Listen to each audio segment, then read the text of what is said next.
long and short of it is that my garden is as much weeds as it is actual plants. You know that cherry tomatoes are one of the most prolific things ever in the garden.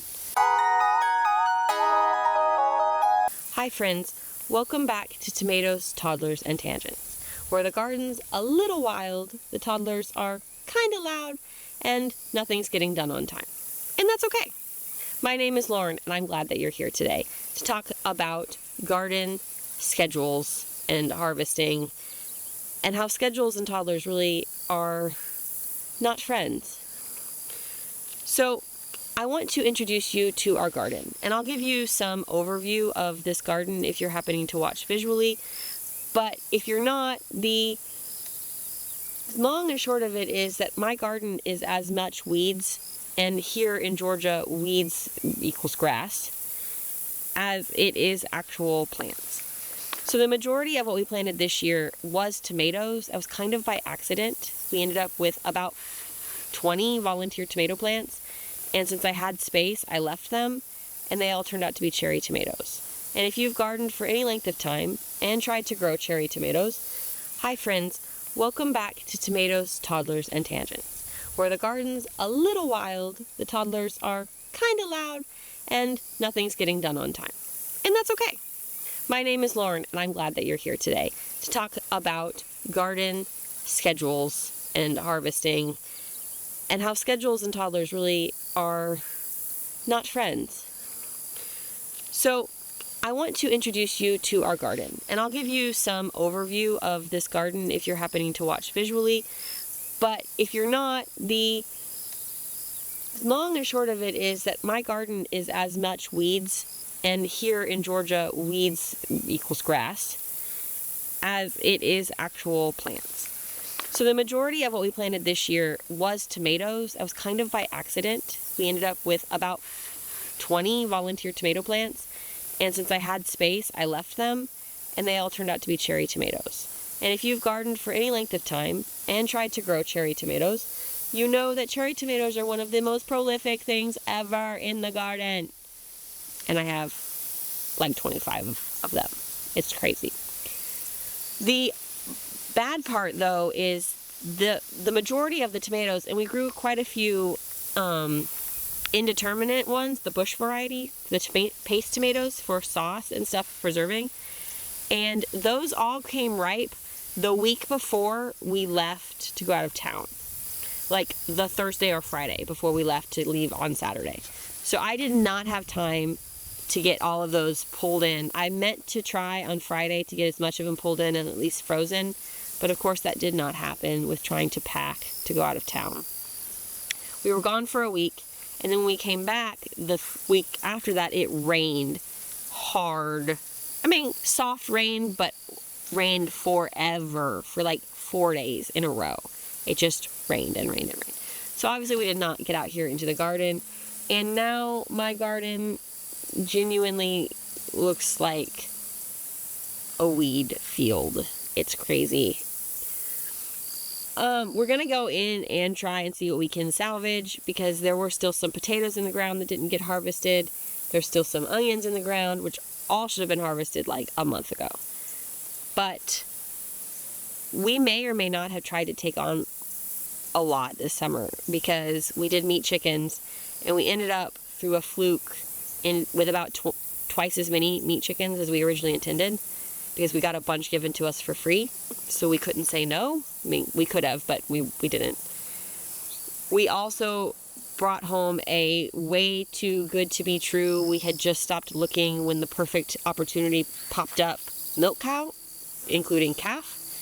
So this summer we did meat chickens, laying chickens, milk cow, and garden. And our milk cow and our garden were both first time for us.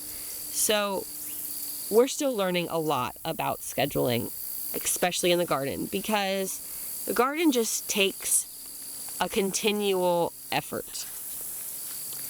And that is something that I want to get better at, because it was very difficult for me this summer with a somewhere between 6 and 10 month old and a 2-year-old to get out here on a regular basis. So we had to rework our schedule to make that happen. And sometimes it worked better than other times. And that leaves us to where we are now with our garden half overrun. So did I put up all of the tomato sauce I meant to put up this year? Definitely not. Did I make a bunch of pickles even though I had cucumber plants? No, I did not. Is it going to be okay? Yes, it is going to be okay. Did I learn a lot about growing tomatoes and cucumbers? Heck yes. Heck yes. One, maybe it would be better succession sow your cucumbers, because I did not catch them in time, and all of my cucumbers were already like this big around, like maybe 3 inches in diameter, and that's way too big for pickles because they're too ripe and they're not crunchy. And I did not get my tomatoes staked, so all of my tomato plants are literally a jungle that you had to wade through and step over and climb through to try to get tomatoes picked. Did we love eating cherry tomatoes this summer? Absolutely. Absolutely. It was quite the joy. So, what does the preservation season look like for us now that it is August, coming to a close? Our garden looks like this. I don't know. And whatever we get put up will be great. We've got some plans. I've got some frozen fruit so we can do some jams and jellies. My family absolutely loves canned peaches, just in a very light, simple syrup, peach slices. It's one of the easiest canning projects. I mean, it's time consuming for a day, and then my family just goes crazy. I do them in quart jars, and my boys can eat an entire quart jar in one sitting between the 3 of them. Probably 2 if I had opened that many.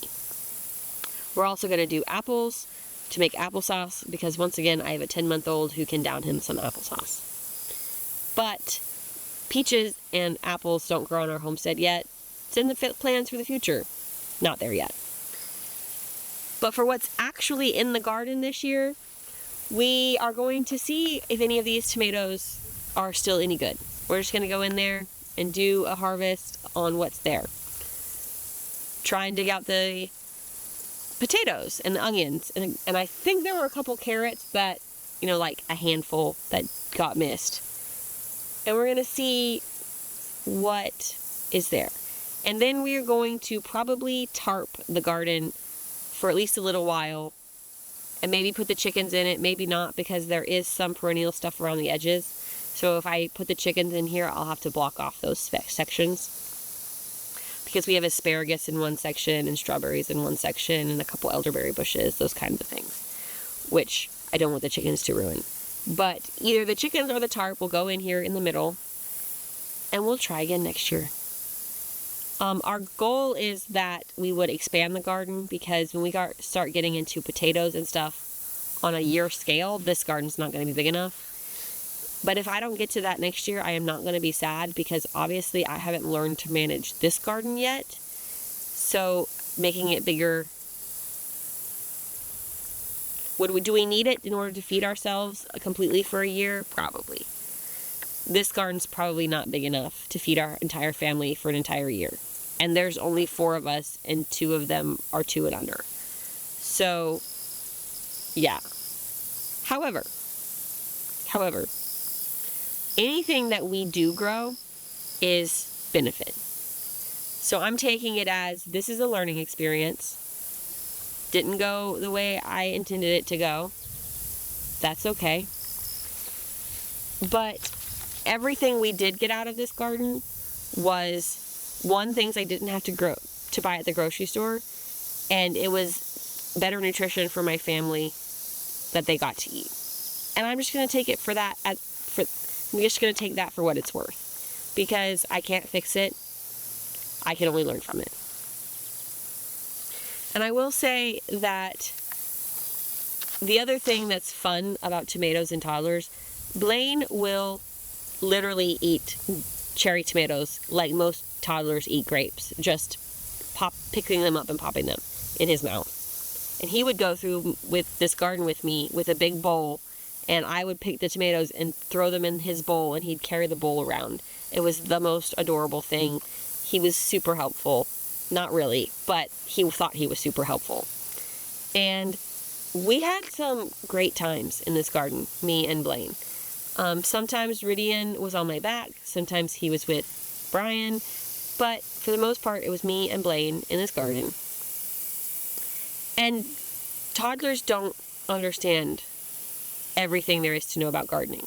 So I would pick all the tomatoes, and every once in a while I'd accidentally get a green one, and I'd just throw it in the bowl because, they'll ripen inside, no big deal. Blaine would pick them out and say, "Not ready," and throw them. So did we lose some tomatoes that we might have otherwise been able to eat? Probably. But Blaine will remember this garden as a fun place to be with Mom. And that's ultimately what was more important to me than getting 100% of the tomatoes.